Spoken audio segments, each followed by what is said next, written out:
अब यहाँ का सरकार यानी भाजपा के नेतृत्व वाली सरकार भय बनाना चाहता है कि लोग लोकतंत्र में भाग ही न ले। इतना डर पैदा कर दो, यहाँ के इतना जनप्रतिनिधियों को डरा दो कि जनता का क्या जगाएगा कि वो अपने जान की रक्षा के लिए इधर उधर भागते रहे। लेकिन गलती इन लोगों का भी है जो पिटा रहे हैं। भाई भाकपा माले वाले आपको विधायक जी आपको झंडा नहीं फहराने दिया तो आपका पार्टी कहाँ है? पार्टी लड़ेगा नहीं, क्योंकि जात के आधार पर उन्होंने खुद कहा है कि भूमियारों ने हमको झंडा नहीं फहराने दिया। और इनका पार्टी के नेता भी तो ब्राह्मण है, दीपांकर भट्टाचार्य। तो आंदोलन कैसे होगा भाई? अगर जाति है, जाति के आधार पर आपको शोषण हुआ है तो आपके पार्टी में भी जाति है। प्रदेश का अध्यक्ष वही है, आपका सेंट्रल का अध्यक्ष वही है। अब ये मनोज राम का कांग्रेस के सांसद उसको पीट दिया। लगता है कि कांग्रेस आंदोलन करेगा? नहीं आंदोलन करेगा। तो इन तमाम लोगों को मैं कहता हूं कि देखो, अगर संविधान को वास्तव में बचाना है और इस देश को भी बचाना है और इस देश के जो रुतबा है, जो गरिमा है पूरे दुनिया में कि भारत जगत गुरु है, भारत शांति का संदेश देने वाला है, अगर इसको बचाना चाहते हो तो समतामूलक संग्राम दल को तुमको अपनाना पड़ेगा। और समतामूलक संग्राम दल ऐलान करती है कि अगर इन जो पिटाने वाले जो विधायक और एमपी हैं, अगर इनकी पार्टी नहीं लड़ा तो बिगर पूछे और बिगर बुलाए समतामूलक संग्राम दल उधम सिंह की तरह लड़ाई लड़ेगी।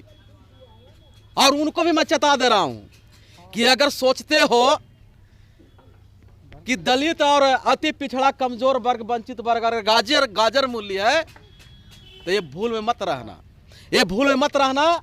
समतामूलक संग्राम दल दिन में तारे लौका देगी। और मैं सरकार को भी चेता दे रहा हूं कि अगर इस तरह के हमला करने वाले लोगों पर, दलित जनप्रतिनिधियों पर, कमजोर जनप्रतिनिधियों पर, सताने वाले पर अगर त्वरित कार्रवाई नहीं हुई तो सरकार तुम भी चेत जाओ, तुम्हें भी समतामूलक संग्राम दल बकसने वाली नहीं है। सवाल ये है कि सारे लोग, जिन लोगों के आपने नाम लिया, जिन घटनाओं के नाम लिए, सारे दलित समाज के लोग हैं। सिर्फ दलितों पर ही जो शोषण अत्याचार क्यों हो रहा है बिहार में? सबसे ज्यादा बिकाऊ यही है, दलित समाज ही बिकाऊ है। ये एगो एमपी विधायक बनने के लिए सारी अपना ईमान, अपनी विचारधारा गिरवी रख देता है तो ऐसा लोग पिटाते हैं।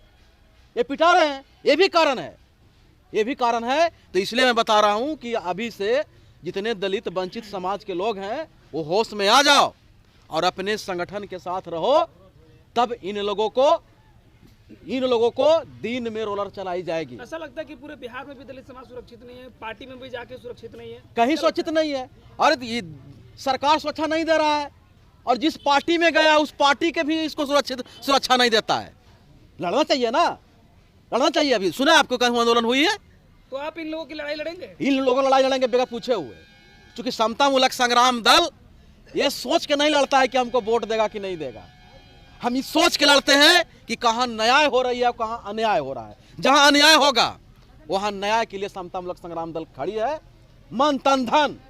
और जरूरत पड़ी तो समतामूलक संग्राम दल के लोग गन भी उठाएंगे। गन नहीं उठाएंगे सर, एक तरफ आप संविधान की बात करते हैं, हाँ, और एक तरफ संविधान की बात करके और फिर कानून की बात करके आप कहते हैं कि हथियार। जननायक, भारत रत्न से सम्मानित जननायक कर्पूरी ठाकुर जी ने ही जब उनको पहली बार मुख्यमंत्री बनने का मौका मिला था तब उन्होंने ही लागू किया था कि गरीब गुरबा भी हथियार रखेगा। और उन्होंने लाइसेंस इशू किया था कि अब गरीब गुरबों को भी लाइसेंस दी जाएगी। तो हमने कहा गन से, तो गना मेरे पास अगर गन सरकार दिया है मान सम्मान की रक्षा के लिए तो कहने चलाएंगे। और भारतीय संविधान ये भी कहता है कि अगर किसी की संपत्ति की क्षति की जा रही हो, किसी की हत्या किया जा रहा हो आपके नजरों के सामने, तो आपको रक्षा करना संवैधानिक अधिकार है और मानवता धर्म है, नैतिकता भी है। और उस रक्षा के जंग में अगर मुजरिम मारा जाए तो ये गुनाह नहीं है, ये गुनाह नहीं है। तो न्याय करने वालों के खिलाफ समतामूलक संग्राम दल गन भी उठाएगा।